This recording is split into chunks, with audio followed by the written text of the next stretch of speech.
Bonjour à toutes et à tous. Aujourd'hui, j'aimerais entrer dans un sujet qui me porte vraiment à cœur. C'est l'islam des origines. Alors l'islam des origines, qu'est-ce que c'est? Est-ce que c'est une secte parmi d'autres sectes? Comme le mentionne le célèbre hadith al-Iftirak, ma communauté se divisera en 73 groupes. Kulluha finnar illa wahida, tous iront en enfer à l'exception d'une seule. Donc mon but est d'expliquer en tant que spécialiste de l'islam, qu'est-ce que nous entendons par l'islam des origines? Alors l'islam des origines, c'est quelque chose de long, d'accord? On pourrait le résumer comme tel, d'un point de vue purement islamique. C'est la compréhension du Coran, qui est la première source de l'islam, de la tradition de la sunna, à la lumière des premières générations d'islam. Et vous voyez, ce terme, il est long. Il est très très très long. Eh bien, en un seul mot, nous pouvons résumer cette doctrine et cette vision. Ce mot, c'est as-salafiyya, le salafisme. Alors, quand on entend le salafisme, on a l'impression que c'est quelque chose de nouveau. Par rapport au wahhabisme, par exemple, au 17-18e siècle, avec l'éminent Mohammed ibn Abdel Wahhab, le cheikh Mohammed ibn Abdel Wahhab, qui est venu non pas instaurer le salafisme, mais remettre le salafisme à jour. Pourquoi? Parce que la péninsule arabique à l'époque est sous l'Empire ottoman, soufi, et il vient remettre la doctrine de base, c'est important de le comprendre, la doctrine de base des premières générations de l'islam comme étant la doctrine officielle. Donc le wahhabisme n'est rien d'autre que le salafisme en vérité. C'est la raison pour laquelle nous disons que Mohammed ibn Abdel Wahhab n'était qu'un réformateur. Quelqu'un qui a réformé la péninsule arabique en la ramenant à l'islam des origines. Donc la salafiyya, c'est quoi? La salafiyya, ce n'est pas un groupe parmi les groupes. La salafiyya ou le salafisme, c'est l'islam des origines, composé de ce mot. Que signifie salafiyya?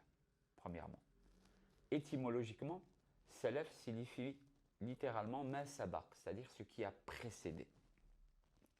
On le retrouve dans le Coran comme tel, cette voix, dans la sourate 9, At-Tawbah, le verset numéro 100. Le texte dit ceci: وَالسَّابِقُونَ الْأَوَّلُونَ مِنَ الْمُهَاجِرِينَ وَالْأَنصَارُ وَالَّذِينَ اتَّبَعُوهُمْ بِإِحْسَانٍ. Les tout premiers croyants et ceux qui les ont suivis, qui les ont secourus, les auxiliaires, les gens de Médine, ainsi que ceux qui les ont suivis dans la foi, وَالَّذِينَ اتَّبَعُوهُمْ بِإِحْسَانٍ, qui les ont suivis dans cette bienfaisance, dans cette croyance, dans cette doctrine des premières générations. Radiyallahu anhum wa radu an. Le Coran dit Allah est satisfait d'eux et ils sont satisfaits d'Allah comme Seigneur. Wa a'adda lahum jannat, et Allah leur a préparé le paradis, etc., etc. C'est donc une voie qui est tamponnée par le Coran, par Allah pour les musulmans. C'est la voie des compagnons de Mohammed et de ceux qui les ont suivis dans cette excellence. C'est important de le comprendre. Également ce célèbre hadith qui nous dit Khayrun nasi qarni, le meilleur des siècles, dit Mohammed, c'est le mien. Thumma alladhina yalunahum, celui qui lui vient après, le succède. Thumma alladhina yalunahum, et celui qui le succède. Donc, les trois premières générations représentent ce que l'on nomme en arabe as-salaf as-salih, c'est-à-dire les pieux prédécesseurs. Le salafisme n'est rien d'autre que l'islam du Coran, de la tradition, avec la compréhension des premières générations d'islam. Pourquoi la compréhension des premières générations d'islam? Parce que tout le monde vient aujourd'hui nous dire, et les musulmans sont parfaitement d'accord avec cela, et les salafis qui puisaient encore plus, c'est de dire oui, mais un tel interprète l'islam, un tel dit que ceci est halal, un tel dit que ceci est haram, un tel dit que ceci fait partie de la doctrine, pas partie de la doctrine, etc., etc. Et en vérité, la salafiyya, le salafisme, ce n'est rien d'autre que de dire vous avez le Coran, vous avez la tradition, mais comment vous comprenez ces deux sources? Eh bien, on va venir rajouter, par nécessité des textes, cette compréhension des pieux prédécesseurs. En vérité, c'est très simple. Si les compagnons de Mohammed et ceux qui les ont succédés n'ont pas compris le Coran et la tradition correctement, qui d'entre vous et nous peut comprendre le Coran et la Sunna de manière correcte? Donc le salafisme s'impose en vérité. Le salafisme n'est que l'islam des origines. Ce n'est pas une secte parmi les sectes. Ce n'est pas un groupe parmi les groupes. C'est l'islam des origines. Aujourd'hui, d'un point de vue purement politique, et là, c'est l'ex-musulman qui vous parle, on a tendance à séparer le salafisme dit quiétiste, calme, ou cheikhriste pour certains, qui suit les chouyours, les savants musulmans, et le salafisme dit djihadiste, et certains vont même jusqu'à dire le salafisme politique, qui ne sont autres que, rien d'autre que les frères musulmans finalement. Je ne suis pas forcément d'accord d'un point de vue islamique de cette subdivision, puisque les musulmans et les salafis sont eux-mêmes opposés à cela, et il faut être juste et être capable de le dire. Néanmoins, il y a quand même cette subtilité de se dire que le quiétiste et le djihadiste ont finalement les mêmes sources, mais ne parviennent pas à la même compréhension. Ils suivent par exemple les deux Ibn Taymiyyah, ils suivent par exemple les deux Mohammed ibn Abdel Wahhab, ils suivent par exemple les deux Ahmad ibn Hanbal. Simplement, ils n'ont pas la même compréhension sur certains thèmes, comme l'apostasie, comme le tekfir, rendre mécréant quelqu'un, etc., etc. Néanmoins, les sources sont les mêmes. Donc de cette manière, on pourrait dire éventuellement qu'ils sont salafis d'un point de vue de la base. Maintenant, d'un point de vue de sa compréhension, c'est ce qui fait la divergence. Qu'est-ce qu'un salafi quiétiste finalement? C'est un salafi qui décide de se dire, bien, aujourd'hui, le djihad existe. Attention, il n'y a pas de remise en question du djihad. Ni djihad al-dafa', ce que l'on nomme littéralement le djihad de défense, ni djihad al-talab, le djihad offensif. Il n'y a pas, chez le salafi quiétiste, d'abolition de la charia. Impossible. Impossible. Celui qui abolit la charia est un kafir, mécréant. Prière de revenir au texte Nawaqid al-Islam, les annulatifs de l'islam de Mohammed ibn Abdel Wahhab. Par contre, il se dit, le quiétiste, que pour le moment, il n'y a pas un appel au djihad offensif. Que les gouverneurs musulmans des pays arabo-musulmans sont musulmans. Et que la condition sine qua non pour pouvoir lancer le djihad offensif, et je dis bien offensif, c'est l'accord du gouverneur musulman. Or, si les gouverneurs musulmans ne lancent pas ce djihad offensif, eh bien, on continue d'être dans l'apprentissage de notre religion, la pratique de notre religion, et la hijra, le fait de faire l'émigration en terre d'islam, etc. C'est la raison pour laquelle on les appelle cheikhistes. Cheikhistes parce qu'ils suivent les chouyours, donc c'est-à-dire les théologiens et les savants musulmans, ils apprennent leur religion et ils sont calmes comme cela. Par contre, les djihadistes sont plutôt des gens qui vous disent, et ils sont taxés par les quiétistes de khawarij, dissidents, ou de tekfiriyoun, de gens qui proclament la mécréance à outrance, etc., etc. Et de l'autre côté, les djihadistes les taxent de murji'a. Murji'a, littéralement, ce sont ceux qui font sortir les actes de la foi. Eh bien, les djihadistes, eux, voient les choses différemment et finalement, ils sont d'accord dans le fond, mais pas sur la forme. Comment est-ce qu'ils voient cette problématique? Pour eux, les gouverneurs dits musulmans ne sont pas musulmans. Ils sont koufars. Ils sont des khawana, c'est-à-dire ils sont des traîtres. Donc comme ils sont des traîtres, nous n'avons pas besoin d'attendre leur accord pour le djihad. Nous n'avons pas besoin de leur accord. Un petit peu, pour vous prendre un exemple très facile, votre père est musulman, c'est lui qui a la charge de vous marier. C'est lui votre mahram. Il a la charge de donner l'accord du mariage, etc., etc. Il fait partie des conditions du mariage dans l'islam. Il devient mécréant. Est-ce qu'il a toujours l'impact sur la décision? Non, il ne l'a plus. À partir du moment où il quitte l'islam, il n'a plus du tout d'impact pour le mariage. Eh bien, c'est le même avec le gouverneur musulman. S'il est musulman, il n'y a pas de souci, c'est lui qui prend la décision. Tu fais le djihad ou tu ne le fais pas, c'est lui qui la prend. Par contre, s'il devient mécréant, il n'a plus aucune légitimité. Et pour les salafis djihadistes, les gouverneurs musulmans sont tous des traîtres et des mécréants. Donc à partir de ça, ils érigent eux-mêmes des califes, comme par exemple Daesh, Abu Bakr al-Baghdadi, Al-Qaïda, Oussama bin Laden. Donc au final, c'est qu'une question de timing. Il faut bien comprendre que les deux sont d'accord avec la charia, que les deux sont d'accord sur la peine de l'apostat. Si tu changes de religion, tuez-le. Que les deux sont d'accord sur certains points de divergence, sur par exemple l'attaque de nuit, imaginons de koufars, de non-musulmans, qui pourraient éventuellement tuer des personnes qui ne font pas directement partie du combat, etc., etc. Tout ça sont des questions jurisprudentielles qui sont débattues à l'intérieur des 4 écoles de jurisprudence. Donc c'est important de comprendre que le quiétiste est, à mon sens, un djihadiste en devenir, mais dont le timing n'est pas encore arrivé à son paroxysme. Là où le djihadiste, lui, voit les conditions déjà présentes, et donc le fait, le quiétiste estime que les conditions ne sont pas encore présentes et attend ces conditions pour pouvoir le faire. Il y a quelques divergences entre les deux encore qui sont notables. Pour ce qui est du salafisme dit politique, bien, ce sont les frères musulmans. Alors les frères musulmans, c'est quoi? Les frères musulmans, c'est Hassan el-Banna, c'est l'Égypte, c'est... Mais qu'est-ce qui caractérise les frères musulmans par rapport aux salafis? Ce qui les caractérise, c'est une règle très simple. Cette règle, c'est al-ghayatu tubarrir al-wasila. Littéralement, la fin justifie les moyens. Pour le frériste, il est possible d'entrer dans la politique mécréante. Il est possible de s'insérer sous couvert de taqiyya, donc de dissimulation, un petit peu partout. Il est possible de raccourcir sa barbe, il est possible de s'habiller un peu comme tout le monde, d'avoir un langage édulcoré, puisque la fin justifie les moyens. Et donc il est impératif de bien comprendre ces subtilités. Les frères musulmans sont sensiblement différents des salafis par rapport à cette question. Alors je sais que je risque de m'attirer les foudres de ceux qui risquent de dire oui mais Bruno, nous on n'accepte pas qu'il soit considéré salafi politique, salafi djihadiste, salafi quiétiste.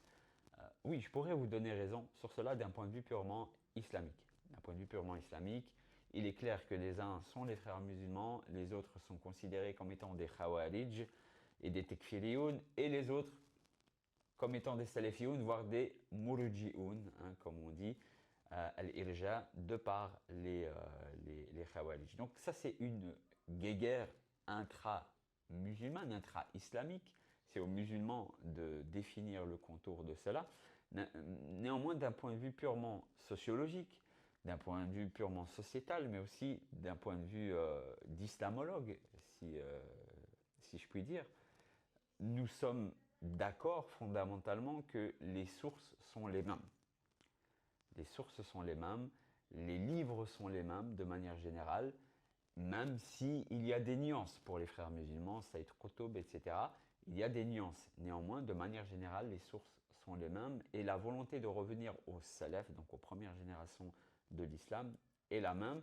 Ce qui va sensiblement différer, c'est la compréhension de certaines règles, comme on a dit, sur le tekfir, l'excommunion, etc., etc. Et donc, c'est important de comprendre ces subtilités aujourd'hui d'un point de vue plus politique, d'un point de vue sociétal, d'un point de vue géopolitique, parce que ça nous permet de mieux comprendre la nature de certains conflits, ça nous permet de mieux comprendre, par exemple, pourquoi les frères musulmans n'ont aucun scrupule à travailler directement ou indirectement avec les chiites imamites, par exemple. Ils n'ont aucun, ce qu'on appelle les chiites duodécimains d'Iran. Ils n'ont aucun souci à s'associer avec eux, que ce soit le Hamas ou autre, ils n'ont aucun souci. Pourquoi? Parce que pour eux, la fin justifie les moyens. Donc on peut comprendre pourquoi un État comme l'Arabie Saoudite, qui est un État dit wahhabite et qui revient à un salafisme puritain, ne s'associe pas avec certains pays ou a du mal à soutenir certaines causes directement. Ils peuvent soutenir le peuple palestinien, mais ne soutiennent pas le Hamas, par exemple. Donc on comprend un petit peu mieux cette atmosphère qu'il y a derrière, et on comprend que derrière les enjeux politiques, il y a également et surtout des enjeux purement de doctrine, des enjeux théologiques, hein, et des enjeux doctrinaux. Donc ça, c'est important de le comprendre. Ensuite, pour terminer, pour clôturer ce sujet, en définitive, le salafisme n'est ni plus ni moins que l'islam. Et ça, c'est vraiment important de le comprendre. Le salafisme, bien sûr, a ses spécificités, mais se veut être un mouvement qui revient aux quatre écoles de jurisprudence, qui sont l'école hanifite de Abu Hanifa, l'école shafi'ite de l'imam Shafi'i, l'école malikite de Malik ibn Anas et l'école hanbalite de Ahmed ibn Hanbal. Même si certains pays optent plutôt pour le hanbalisme, par exemple l'Arabie saoudite, etc., il y a malgré tout un profond respect, une profonde révérence à ces 4 écoles de jurisprudence et ils ne sortent pas de l'avis de ces 4 écoles de jurisprudence. Donc par exemple sur le sujet de l'apostasie et l'ijma', le consensus de la personne qui quitte l'islam et qui doit être mis à mort. Donc il y a tout un tas de règles qui entrent en compte. Néanmoins, mon propos est de dire que l'islam des origines est le salafisme et le salafisme est l'islam des origines. Ce n'est pas une secte parmi les sectes. Le salafisme en tant que tel n'a pas de fondateur si ce n'est Mohammed et ses compagnons. Et il faut avoir la transparence et la justice, l'équité de pouvoir le dire. Donc, venir nous vendre un salafisme qui serait moderne, un salafisme qui serait né de Mohammed ibn Abdel Wahhab au XVIIIe siècle, etc., est une erreur profonde d'un point de vue historique, mais également d'un point de vue textuel. Mohammed ibn Abdel Wahhab n'est venu avec rien de nouveau. Ses livres sont accessibles. Kashf al-Shubuhat fi al-Tawhid, l'ambiguïté, le lèvement ou le soulèvement des ambiguïtés autour de l'unicité divine, du monothéisme. Kitab al-Tawhid, le livre de l'unicité. Al-Usul al-Thalata wa Adillatuha, les 3 principes fondamentaux et leurs preuves, etc., etc., etc. Et si on revient à des livres comme Usul al-Sunnah, les fondements des gens de la tradition de la Sunnah de l'imam Ahmed ibn Hanbal, on se rend aisément compte que les positions de Mohammed ibn Abdel Wahhab ne sont pas ses positions, ce sont des positions orthodoxes des premiers siècles de l'islam. Donc ça, c'est vraiment un point de justice et d'équité qu'il est important de faire. Donc quand je dis, par exemple, dans mon livre, du salafisme vers, etc., en vérité, c'est l'islam des origines. C'est l'islam tel qu'il est. C'est l'islam épuré de toutes les hérésies qui ont pu venir s'ajouter par la suite. C'est le Coran et la tradition prophétique à la lumière et à la compréhension des premières générations de l'islam. Vous voyez ces générations qui, d'après les musulmans, nous ont transmis le Coran, transmis les hadiths, donc les propos attribués à Mohammed, et les sagesses des premiers siècles. Eh bien, ces gens-là, qui nous ont transmis ces textes d'après l'islam, sont les plus avisés et habilités à avoir compris ces propres textes qu'ils ont eux-mêmes transmis. Donc en vérité, ça coule de source. C'est clair, net et précis. Et c'est un sujet qui, pour moi, ne nécessite aucun débat. Donc je vous invite vraiment à faire de ce point quelque chose de capital, une base, et tous ces termes qui sont utilisés au quotidien, de bien en comprendre le sens et la portée. Alors je dirais qu'il y a, pour terminer, 2 points de vue. Le point de vue de l'islamologue, le point de vue du spécialiste de l'islam et le point de vue intra-musulman. Le point de vue de l'islamologue va vous dire aujourd'hui qu'un tel est salafi quiétiste, un tel est djihadiste, un tel est frériste, politique, etc. Pour les raisons que je vous ai énoncées précédemment, qui est ce socle qui est commun, mais dont la compréhension est différente. Le fond est le même, néanmoins la forme se veut être différente, et cette forme est sensiblement différente, disons-le clairement. Un quiétiste met en garde contre le terrorisme, très clairement. Par contre, si je devais avoir ce discours en tant qu'ex-musulman, je vous dirais que les uns sont salafis, les autres khalidji et les autres ikhwani, mais néanmoins ceux-ci sont des querelles intra-islamiques, et donc ce n'est plus finalement ni ma priorité, ni même quelque chose que je désire faire. Donc on donne les 2 avis, on donne les 2 perspectives, on donne les 2 angles, on explique pourquoi cet angle-là se veut être correct et l'autre également. et on essaye d'avancer sur ce terrain. J'espère vous avoir apporté de la lumière sur ce sujet, notamment avec mon livre qui est sorti Adieu Suleiman, où certains termes peuvent être parfois ambigus, même souvent.